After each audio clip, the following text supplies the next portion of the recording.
আমাৰ সকলোৰে জীৱনৰ চাগে আটাইতকৈ ভাল সময়খিনি হৈছে আমাৰ সৰুকালছোৱা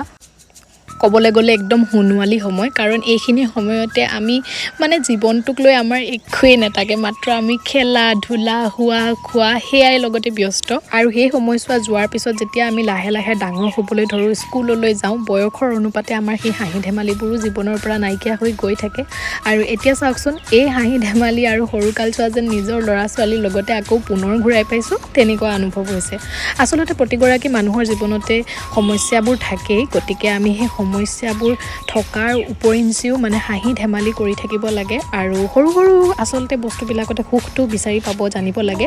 আৰু এয়াই জীৱন এনেকেই চলি গৈ থাকিব গতিকে আমি নিৰাশ হ'ব নালাগে আৰু হাঁহি ফূৰ্তিৰ মাজেৰে জীৱনটো আগবঢ়াই লৈ গৈ থাকিব লাগে আনিবা বাই বাই তুমি কি আনিবাগে অৰেঞ্জ আনিবা